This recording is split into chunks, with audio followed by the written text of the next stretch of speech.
ಒಂದು ಸಿನಿಮಾ ಪೂರ್ತಿ ಇದೀನಿ. ಈಗ ನನಗೆ ಫಸ್ಟು ಈಗ ನಾಯಕ ನಟ ಅಂತ ಇಟ್ಕೊಂಡು ಒಂದು ಭಯ ಸ್ಟಾರ್ಟ್ ಆಗ್ಬಿಡ್ತದೆ. ನಾಯಕ ನಟ ಅಂತ ಹಿಂದೆ ಹೇಳಿದಕ್ಕೆ ನಾಯಕ ನಟ ಅನ್ನೋದಕ್ಕಿಂತ ಒಂದು ಪ್ರಮುಖ ಪಾತ್ರ ಮಾಡಿದ್ದೀನಿ. ಈಗ ಸಿನಿಮಾದಲ್ಲಿ ಈಗ ಇಲ್ಲಿ ಎಷ್ಟು ಜನ ಅವ್ರ ಈ ಫ್ರೇಮಲ್ಲಿ ಎಲ್ಲರೂ ಒಂದರ ಒಂದು ರೀತಿ ನಾಯಕ ನಟರು. ಎಲ್ಲರೂ ಈಗ ಸಾಧು ಸರ್ ಹೇಳಿದ್ರಲ್ಲ 3 ದಿನ ಮಾಡಿದ್ರು ಸಿನಿಮಾ ಪೂರ್ತಿ ಇದೀನಿ ಅಂತ, ಹಂಗೆ ಎಲ್ಲರೂ ಸಿನಿಮಾ ಇದು ಟ್ರಾವೆಲಿಂಗ್ ಕಥೆ ಆಗಿರೋದ್ರಿಂದ, ಟ್ರಾವೆಲಿಂಗ್ ಸಬ್ಜೆಕ್ಟ್ ಆಗಿರೋದ್ರಿಂದ ಎಲ್ಲ ಟ್ರಾವೆಲ್ ಆಯ್ತೀವಿ ಈ ಕಥೆಯಲ್ಲಿ. ಅದರಲ್ಲಿ ವಿಜಯಾನಂದ್ ಸರ್ ಕರೆದ್ಬಿಟ್ಟು ಈ ಥರ ಒಂದು ಪಾತ್ರ ಅಂತ ಹೇಳಿ ಆ ಪಾತ್ರ ನನ್ನ ಕೈಯಲ್ಲಿ ಮಾಡಿಸೋದು ನನಗೆ ಸಖತ್ತು ಖುಷಿ ಆಯಿತು. ಆಮೇಲೆ ಅವ್ರದ್ದು ಇಲ್ಲಿ ನೋಡ್ಬೇಕಲ್ಲ, ಸಖತ್ ಖುಷಿ ಆಯಿತು. ಆಮೇಲೆ ವಿಜಯಾನಂದ್ ಸರ್ದು ಒಂದು ಸ್ಪೆಷಾಲಿಟಿ ಏನಂದ್ರೆ ಡೈಲಾಗ್ಸು ಅದು ಸ್ಪಾಟಲ್ಲೇ ಹಿಂಗ್ ಬೇಡ ಹಿಂಗೆ ಅಂತ ಹಂಗೆ ಚೇಂಜ್ ಮಾಡಿ ಅದು ಪಂಚ್ ಆಗೋ ಥರ, ಸುಮ್ಮನೆ ಡೈಲಾಗ್ ಬರಲ್ಲ, ಪಂಚ್ ಆಗೋ ಥರ ಡೈಲಾಗು ಅದು ಸ್ಪಾಟಲ್ಲೇ ಹೇಳಿ ಇಂಪ್ರೂವೈಸೇಷನ್ ಮಾಡೋದು ತುಂಬ ಕಷ್ಟ. ಅದನ್ನ ವಿಜಯಾನಂದ್ ಸರ್ ಮಾಡ್ತಾರೆ, ಸಖತ್ ಖುಷಿ ಆಯಿತು. ನಮ್ಮ ಗೌರವ್ ಬ್ರೋ ನಾವು ಅವರು ಬರೀ ಮೊದಲನೇ ದಿನ, ನಾನು ಶ್ವೇತಾ ಅವರು ಮೊದಲನೇ ದಿನನೇ ಸಖತ್ ಕ್ಲೋಸ್ ಫ್ರೆಂಡ್, ಒಂದು 2-3 ವರ್ಷ ಪರಿಚಯ ಆಗಿರೋಷ್ಟು ಫ್ರೆಂಡ್ ಆಗ್ಬಿಟ್ಟು ಅಷ್ಟು ಕಂಫರ್ಟ್ ಝೋನ್ ಕೊಟ್ಟು ನನಗೆ ಚೆನ್ನಾಗಿ ಮಾತಾಡ್ಸ್ಕೊಂಡು, ಚೆನ್ನಾಗಿ ಕಾಮಿಡಿ ಮಾಡ್ಕೊಂಡು, ಫನ್ ಮಾಡ್ಕೊಂಡು. ಅದೇ ಈಗ ಟೀಮು ಕರೆಕ್ಟ್ ಆಗಿದ್ದಾಗ, ಟೀಮ್ ಎಲ್ಲ ಫ್ರೆಂಡ್ಲಿ ಆಗಿದ್ದಾಗ ನಾವು ಕೆಲಸ ಮಾಡೋಕೆ ತುಂಬ ಈಸಿ ಆಯ್ತದೆ. ಆಮೇಲೆ ನಿರ್ಮಾಪಕರು, ನಂಗೆ ಸತ್ಯವಾಗ್ಲೂ ನಿರ್ಮಾಪಕರು ಅಂತ ಗೊತ್ತಿರೋ, ಪ್ರೊಡಕ್ಷನ್ ಮ್ಯಾನೇಜರ್ ಏನು ಅನ್ಕೋಬಿಟ್ಟಿದ್ದಾರೆ, ಅಷ್ಟು ಸಿಂಪಲ್ ಆಗಿದ್ರು. ಆಮೇಲೆ ಸುಮಾರು 1 ವಾರ ಆದ್ಮೇಲೆ ಗೊತ್ತಾಯ್ತು ಇವರೇ ಪ್ರೊಡ್ಯೂಸರು ಅಂತ.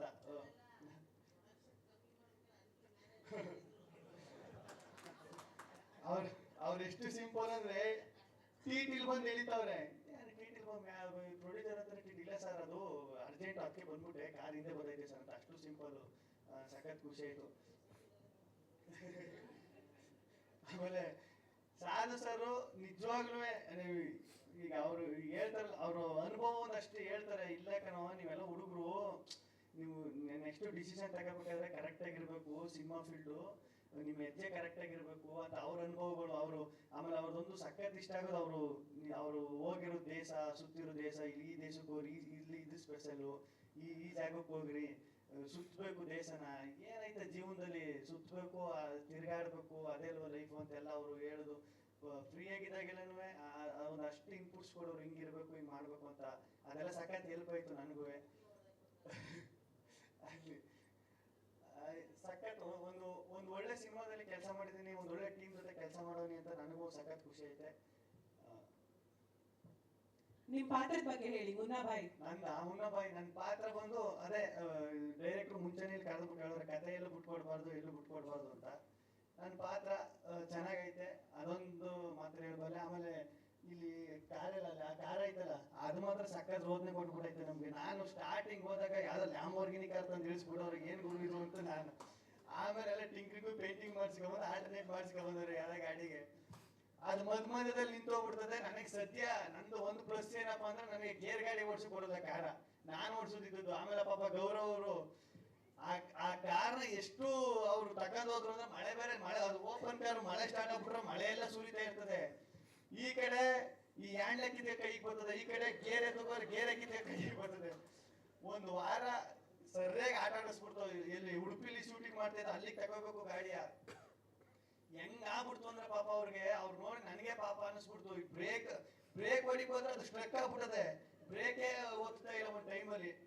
ಆ ಥರ ಎಲ್ಲ ಸಿಕ್ಕಾಪಟ್ಟೆ ಆ ಕಾರು. ಅದೇ ನನ್ನ ಪ್ರಕಾರ ಅದೇ ಅನ್ಸುತ್ತೆ ಮೇನ್ ಹೀರೋ ಈ ಸಿನಿಮಾಗೆ, ಆ ಕಾರು.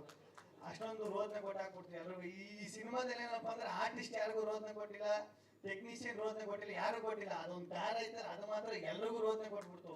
ಆಮೇಲೆ ನಮ್ಮ ಕ್ಯಾಮ್ರಾಮನ್ ಸರ್ ಬಗ್ಗೆ ಹೇಳ್ಬೇಕು, ಎಷ್ಟು ಕೂಲು ಅಂದ್ರೆ ಅವರು ತಲೆನೇ ಕೆಡಿಸ್ಕೊತಿರಲ್ಲ. ಹಿಂಗ್ ಕೂಗಾಡುದು, ಈಗ ಸೆಟ್ಟು ಅಂದ್ರೆ ಕೂಗಾಡುದು, ಕಿರ್ಚಾಡುದು, ಆ ಥರ ಏನಿಲ್ಲ. ಈ ಡೈರೆಕ್ಟರ್ ಇದು ಕ್ಯಾಮ್ರಾಮನ್ ಗಂಡ ಹೆಂಡತಿ ಥರ ಇರಬೇಕು ಸೆಟ್ಟಲ್ಲಿ ಅಂದ್ರೆ, ಸೇಮ್ ಹಂಗೆ ಇದ್ದಿತ್ತು ಅವರು. ಸಖತ್ ಖುಷಿ. ಓಕೆ ಸರ್, ಮಾಧ್ಯಮದವ್ರದ್ದೇನೋ ಪ್ರಶ್ನೆ ಇದೆಯಾ? ಮನಸ್ಥಿತಿ ಹೇಗಿರುತ್ತೆ? ಅದೇ ಹೇಳಿದ್ನಲ್ಲ ಸರ್, ಈಗ ಸಾಧು ಸರ್ ಹೇಳಿದ್ರಲ್ಲ, ಸೇಮ್ ಅದನ್ನೇ ಮಾತಾಡ್ತಿದ್ದ ಸಾಧು ಸರ್. ನಾವು ಆಚೆಗೆ ಬಂದೇಟ್ಗೆ ಇಷ್ಟು ಜನ, ಇಷ್ಟು ಇದೆ, ಇದೆಲ್ಲ ನೋಡಿದಾಗ ಅದು ಇದರಿಂದ ಆಚೆ ಬರೋಕೆ ಇನ್ನೂ ಸ್ವಲ್ಪ ದಿನ ಬೇಕು ಸರ್. ಅದೇ ಈಗ ಎಲ್ಲೋದ್ರು ಯಾಕೆ ಸೈಲೆಂಟ್ ಆಗ್ಬಿಟ್ರು, ನನಗೆ ಇಲ್ಲಿ ಮಾತಾಡ್ತಾ ಇಲ್ಲ ಅಂದ್ರೆ, ಈಗ ಅದರಿಂದ ಆಚೆ ಬರ್ಬೇಕಂದ್ರೆ ಈಗ ಏನನ್ನು ಎಕ್ಸ್ಪೆಕ್ಟ್ ಮಾಡಿರ್ತದಲ್ಲ ಸರ್, ಹಿಂಗೆ ಇರ್ತದೆ, ಹಿಂಗೆ ಆಚೆ ಬಂದ ತಕ್ಷಣ ಹಿಂಗೆ ಆಯ್ತದೆ, ಹಿಂಗೆ ಇರ್ತದೆ ಅಂತ, ಇಷ್ಟು ಜನ ಪ್ರೀತಿ ಹಿಂಗೆಲ್ಲ ಸಿಗ್ತದೆ ಅಂತ ಎಕ್ಸ್ಪೆಕ್ಟ್ ಮಾಡಿರಲ್ಲ. ಆಚೆ ಬಂದ ತಕ್ಷಣ ಈಗ ಒಂದು 4 ಗೋಡೆ ಮಧ್ಯದಲ್ಲಿ ಒಂದು 4 ತಿಂಗಳು ಇರ್ತೀವಿ. ಈ ಆಚೆ ಬಂದ ತಕ್ಷಣ ಅದನ್ನ ಇಲ್ಲಿಗೆ ಪ್ರೆಸೆಂಟ್ ಬರ್ಬೇಕಂದ್ರೆ ಇನ್ನೂ ಸ್ವಲ್ಪ ಟೈಮ್ ಬೇಕಾಯ್ತದೆ ಅದಕ್ಕೆ.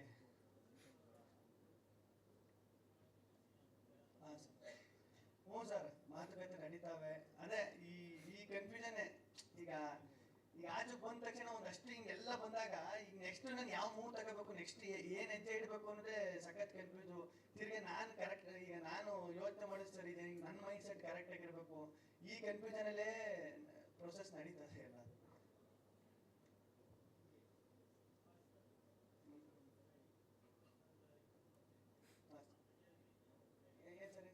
Personal life and professional life ನಡುವೆ ಪ್ರೆಷರ್ ಇದೆಯಾ ಕೇಳ್ತಿದ್ದಾರೆ ಸರ್. ಪ್ರೆಷರ್ ಅಂತ ಏನಿಲ್ಲ, ಏನಪ್ಪಾ ಅಂದ್ರೆ ಅದೇ ಈಗ ಪ್ರೆಷರ್ ಅನ್ನೋದಕ್ಕಿಂತ ಈಗ ಅದೇ ನಾನು ಮುಂಚೆನೆ ಹೇಳ್ದಂಗೆ ಪ್ರೆಷರ್ ಅಂತ ಅನ್ಸಲ್ಲ. ಅದು ಈಗ ಏನಂದ್ರೆ ಒಂದು ಜನರು ಇಷ್ಟೊಂದು ಜನ ಇಷ್ಟು ಪ್ರೀತಿ ತೋರಿಸ್ತವ್ರೆ, ಇದೆಲ್ಲ ನೋಡ್ಬಿಟ್ಟು ಖುಷಿ ಒಂದ್ ಕಡೆ ಆದ್ರೆ ಇದನ್ನ ಹೆಂಗ್ ಉಳಿಸ್ಕೋಬೇಕು, ನೆಕ್ಸ್ಟ್ ಏನ್ ಮಾಡ್ಬೇಕು ಅನ್ನೋದು ಒಂದು ಇರ್ತದಲ್ಲ ಸರ್, ಅದು ಯಾವಾಗ್ಲೂ ಕಾಡ್ತಾ ಇರ್ತದೆ.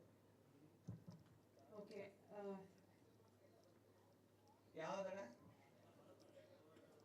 ಬರ್ಬೇಕಾಗಿರೋ ದುಡ್ಡು? ಇಲ್ಲ, ಅದು ಅದು ಅದಕ್ಕೂ ಒಂದಷ್ಟು ಪ್ರೊಸೆಸ್ ಇರ್ತದೆ. ಅದು ಬರ್ತದೆ ಸರ್. ಇಲ್ಲ ಇಲ್ಲ, 100 ದಿನ ಎಲ್ಲ ಇರಲ್ಲ, ಬೇಗ ಬರ್ತದೆ. ಅಯ್ಯೋ, ನಾನ್ ತಗೊಂಡಿರೋದು ನನಗೆ ಗೊತ್ತಿಲ್ಲ, ನಾನ್ ಜಮೀನು ತಗೊಂಡಿರೋದು. ಸೂಪರ್ ಹಿಟ್ ಪ್ರಮೋಷನ್ ಅಲ್ಲಿ ಹೇಗೆ ಇನ್ವಾಲ್ವ್ ಆಗ್ಬೇಕಂತ ಅನ್ಕೊಂಡಿದ್ದೀರಾ ಅಂತ? ಅದೇ ಈಗ ಜನರಿಗೆ ಯಾವ ತರ ತಲುಪಬೇಕು, ಯಾವ ತರ ಇದ್ ಮಾಡ್ಬೇಕು ಅದನ್ನ ಪ್ಲಾನ್ ಮಾಡ್ಕೊಂಡು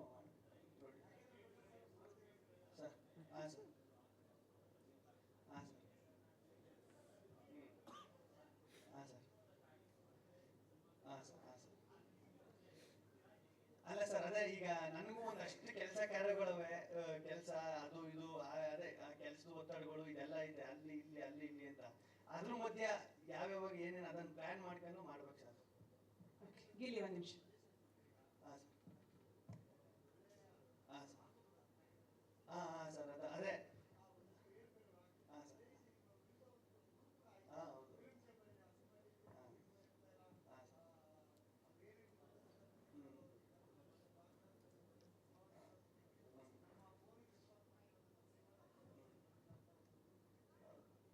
ಹ್ಞೂ ಸರ್. ಈಗ ಆ ಸಿನಿಮಾ ಆಗಿ ನನ್ನ ಪ್ರಕಾರ 2.5 ವರ್ಷ ಆಗಿರ್ಬೇಕು. ಅದ್ರಲ್ಲಿ ಆಕ್ಟಿಂಗ್ ಮಾಡಿ ನಾನು ಬೈಟ್ಸು ಕಳಿಸಿದೆ ಸರ್.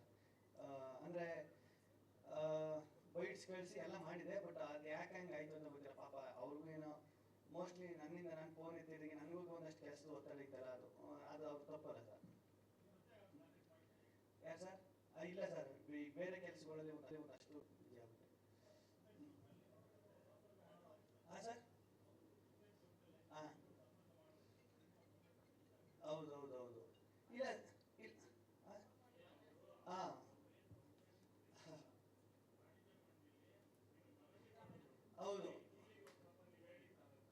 ಹೌದು, ಅದೇ ವಾಣಿಜ್ಯ ಮಂಡಳಿಗೆ ನಾನೇ ತಿರ್ಗಾ ಅದಕ್ಕೆ ಇನ್ನೊಂದು ನನ್ನ ಕಡೆಯಿಂದ ಏನು ಇದನ್ನ ಕೊಡ್ಬೇಕು ಅದನ್ನ ಕೊಟ್ಟೆ ಸರ್ ಅಷ್ಟೇ. ಓಕೆ,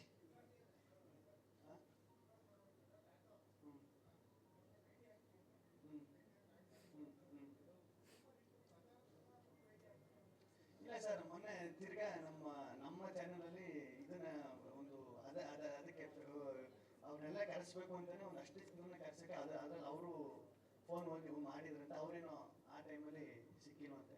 ಇಲ್ಲ, ಸಿಗ್ತೀನಿ ಸರ್. ಇದೆಲ್ಲ ಅದೇ ಈಗ ಸಡನ್ ಆಗಿ ಆಚೆ ಬಂದ್ಬಿಟ್ಟು ಏನ್ ಮಾಡ್ಬೇಕು ಸರಿ ಆಯ್ತು, ಇಲ್ಲಿ ಹೋಗ್ಬೇಕು, ಸರಿ ಅಲ್ಲಿಗೆ ಹೋಗ್ಬೇಕು, ಇದೊಂದು ಕನ್ಫ್ಯೂಷನ್ ಇರ್ತದಲ್ಲ ಸರ್.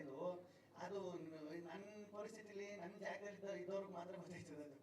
ಅದು ಸಾರಿ ನೀಟಾಗಿ ಅರ್ಥ ಆಯ್ತು. ಅವ್ರು ಹೇಳಿದ್ರು ನನಗೆ ಗೊತ್ತು ನಿನ್ ಪರಿಸ್ಥಿತಿ ಏನು ಅಂತ. ಹಂಗೆ ಗಿಲ್ಲಿ ಒಂದ್ ನಿಮಿಷ.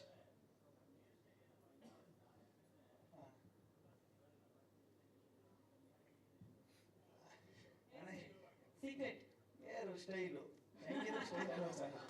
ಇದು ಸ್ಟೈಲ್ ಇಲ್ಲ, ನೀವೇ ಅಂದ್ರಲ್ಲ ಏರ್ ಸ್ಟೈಲ್ ಅಂತ. ಇದು ಸ್ಟೈಲ್ ಇಲ್ಲ, ಇದೊಂಥರ ಸ್ಟೈಲು, ನಿಮ್ದೊಂಥರ ಸ್ಟೈಲು. ಗಿಲ್ಲಿ ಅವನ ಲೈಟರ್ ನೋಡಿ, ಎಲ್ಲರೂ ಪ್ರಶ್ನೆ ಕೇಳಿದ್ರು. ನಿಮ್ದೊಂದು ಡೈಲಾಗ್ ಇದೆಯಲ್ಲ, ಮಾಮೂಲಿ ತುಂಬಾ ಕಡೆ ಹೇಳ್ತಿರೋದು, ಉದ್ದ ಡೈಲಾಗ್ ಇದೆಯಲ್ಲ, ಯಾವ್ದನ್ನ ನಾನು ಹೇಳ, ನೀವ್ ಹೇಳ್ಬೇಕು. ಸುಮಾರು ಹೇಳಿದೀನಿ ಸರ್, ಯಾವ್ದು ಹೇಳ್ತಾನ? ಬೇಡವಾ? ಓಕೆ, ಸೊ ಹೌದಾ, ರಿಲ್ಯಾಕ್ಸ್ ಆಗಿ ಸರ್, ರಿಲ್ಯಾಕ್ಸ್ ಆಗಿ ಫೆಬ್ 27 ಸಿನಿಮಾ ರಿಲೀಸ್ಗೆ ಒಂದು ಕರೆ ಕೊಡಿ. 27ನೇ ತಾರೀಕು ನಮ್ಮ ಸೂಪರ್ ಹಿಟ್ ಸಿನಿಮಾ ರಿಲೀಸ್ ಆಗ್ತಾ ಇದೆ. ದೊಡ್ಡ ಕಲಾವಿದರು ದಂಡೆ ಐತೆ ಈ ಸಿನಿಮಾದಲ್ಲಿ, ನೀವೇ ನೋಡ್ತಾ ಇರ್ಬೋದು ಪೋಸ್ಟರ್ ಅಲ್ಲಿ. ಎಲ್ಲ ಬಂದು ಸಿನಿಮಾ ನೋಡಿ ಥಿಯೇಟ್ರಲ್ಲಿ ಸಿಗೋಣ, ಸಿನಿಮಾ